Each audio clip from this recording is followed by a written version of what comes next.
Halo, saya Helison dan teman-teman saya akan menjelaskan tentang fermentasi. Apa itu fermentasi? Fermentasi merupakan suatu proses perubahan kimia pada suatu substrat organik melalui aktivitas enzim yang dihasilkan oleh mikroorganisme. Proses fermentasi dibutuhkan starter sebagai mikroba yang akan ditumbuhkan dalam substrat.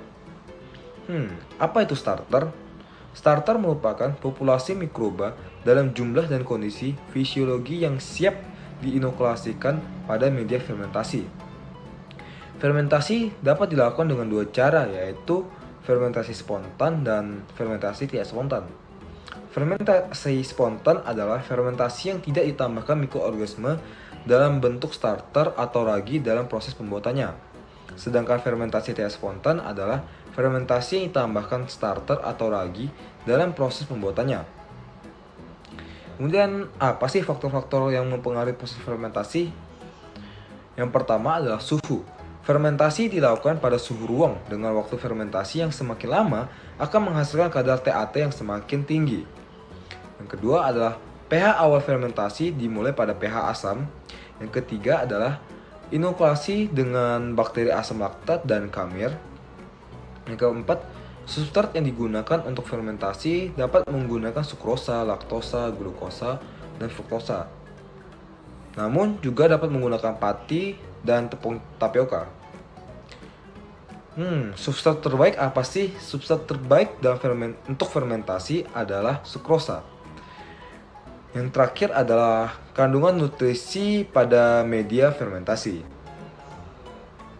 Kemudian fermentasi berdasarkan penggunaan oksigen dapat dibagi menjadi dua, yaitu fermentasi aerobik dan anaerobik.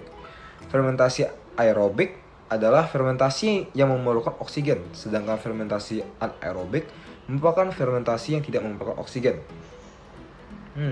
Kemudian mengapa sih fermentasi dapat terjadi? Fermentasi dapat terjadi karena adanya aktivitas mikroorganisme penyebab fermentasi pada substrat organik yang sesuai, dan terjadinya fermentasi ini dapat menyebabkan perubahan sifat bahan sebagai akibat pemecahan kandungan bahan tersebut. Kemudian, fermentasi dapat terjadi jika adanya kontak antara mikroorganisme penyebab fermentasi dengan substrat organik yang sesuai. Sehingga secara umum, jika dilihat dari bahan yang digunakan dan produk pangan yang dihasilkan, maka fermentasi juga dapat didefinisikan sebagai proses pemecahan bahan-bahan organik oleh mikroorganisme yang menghasilkan komponen-komponen yang diinginkan. Terjadinya fermentasi ini dapat menyebabkan perubahan-perubahan sifat bahan sebagai akibat dari pemecahan bahan pangan tersebut. Baik, selanjutnya penjelasan tentang fermentasi akan dijelaskan oleh teman-teman saya. Sebenarnya, ada banyak jenis fermentasi. Namun, 3 jenis fermentasi yang paling umum digunakan dalam industri pangan adalah fermentasi laktat, fermentasi etanol, dan fermentasi asam asetat. Singkatnya, fermentasi laktat akan menghasilkan laktat, fermentasi etanol akan menghasilkan etanol, dan fermentasi asam asetat akan menghasilkan asam asetat. Yang pertama adalah fermentasi etanol. Fermentasi etanol adalah jenis fermentasi di mana produk akhirnya adalah etanol atau etil alkohol. Prosesnya sendiri berlangsung dalam 3 tahapan. Pertama, glukosa akan dioksidasi oleh proses glikolisis, menghasilkan 2 molekul pirufat. Yang kedua, setiap pirufat yang dihasilkan akan melepaskan karbon dioksida untuk menghasilkan asetaldehid. Ketiga, asetaldehid akan mengambil ion hidrogen dari NADH, lalu akan menghasilkan etanol dan mengubah NADH kembali menjadi NAD+. Ragi, seperti Saccharomyces cerevisiae, mampu melakukan fermentasi etanol. Organisme mikroskopis ini digunakan oleh industri makanan dalam membuat minuman beralkohol dan menyebabkan adonan roti dapat mengembang. Rumus kimia keseluruhan untuk fermentasi etanol adalah C6H12O6 atau glukosa akan menjadi 2 molekul C2H5OH etanol ditambah 2 CO2 atau gas karbon dioksida dan juga energi. Karena ada 2 piruvat yang dihasilkan per 1 molekul glukosa, ada 2 molekul etanol dan 2 molekul karbon dioksida yang dihasilkan setelah fermentasi. Total ATP yang terbentuk adalah 2 buah. Yang kedua adalah proses fermentasi asam laktat. Fermentasi asam laktat adalah proses biologis di mana gula diubah menjadi laktat untuk menghasilkan energi.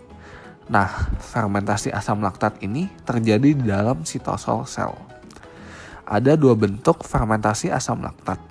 Yang pertama adalah fermentasi homolaktik dan yang kedua adalah fermentasi heterolaktik.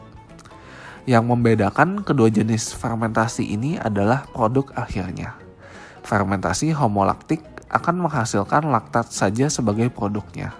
Sedangkan dalam fermentasi heterolaktik, produk lain seperti etanol dan karbon dioksida dapat terbentuk. Kedua proses fermentasi ini dimulai dari glikolisis, di mana 1 molekul glukosa akan membentuk 2 molekul piruvat. Dalam fermentasi homolaktik, tidak ada gas karbon dioksida yang dilepaskan.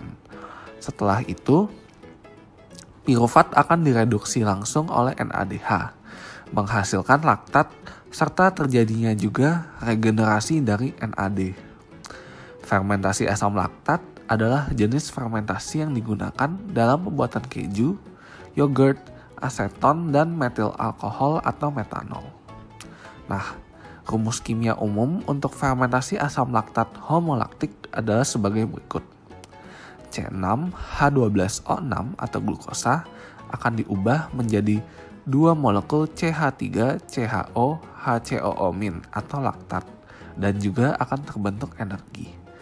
Karena ada 2 piruvat yang dihasilkan per 1 molekul glukosa, ada 2 molekul laktat yang dihasilkan setelah fermentasi. Total ATP yang terbentuk adalah 2 buah. Bakteri fermentatif tertentu seperti Leuconostoc mampu memetabolisme laktat lebih lanjut. Akibatnya, produk fermentasi tidak hanya laktat, tetapi juga menghasilkan produk metabolisme lainnya seperti alkohol dan karbon dioksida. Dalam hal ini, rumus untuk reaksi metabolisme asam laktat heterolaktik adalah C6H12O6 atau glukosa akan diubah menjadi CH3CHO HCOO- atau laktat dengan ditambah C2H5OH alkohol dan gas karbon dioksida CO2 dan juga energi. Nah, dalam fermentasi heterolaktik, ATP yang terbentuk adalah 2.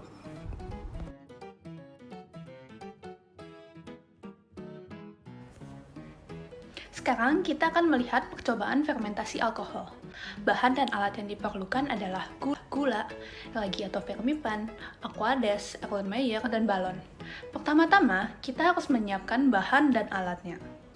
Kemudian, timbang 2 gram gula, 1 gram ragi atau fermipan, serta menyiapkan 50 ml aquades. Selanjutnya, masukkan 1 gram ragi ke dalam Erlenmeyer.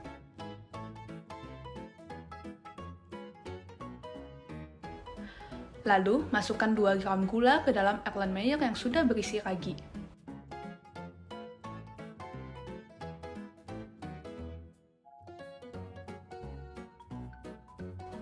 Kemudian, masukkan sebanyak 50 ml aquades ke dalam Erlenmeyer.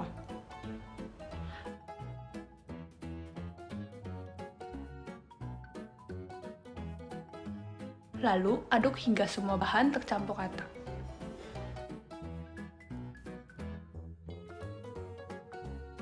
Setelah tercampur rata, mulut Erlenmeyer ditutup menggunakan balon.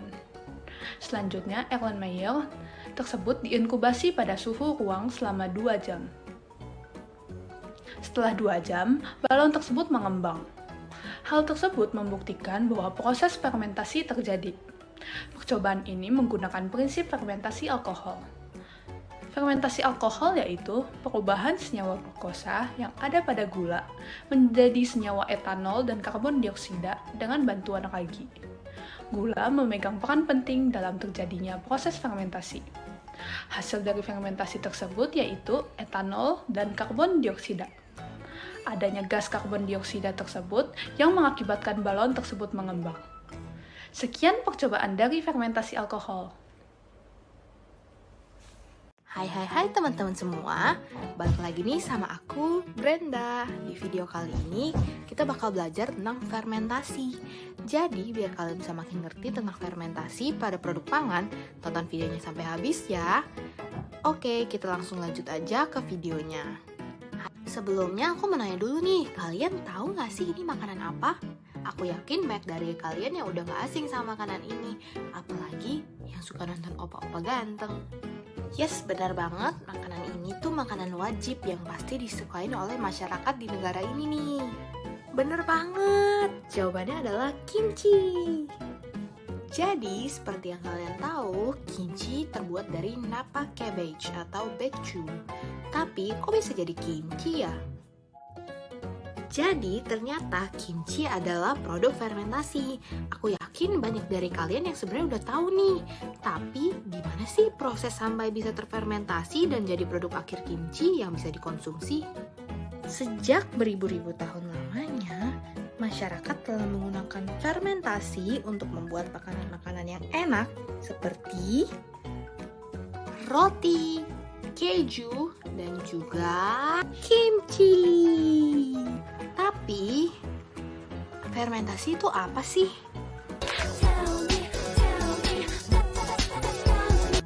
Jadi, fermentasi adalah perubahan yang terjadi pada bahan pangan seperti sayur dan susu. Adanya mikroorganisme kecil yang disebut dengan ragi, kapang, dan bakteri yang menyebabkan terjadinya fermentasi pada produk pangan. Dan yang menjadi pemeran utama dalam terjadinya fermentasi pada kimchi adalah bakteri asam laktat. Hah?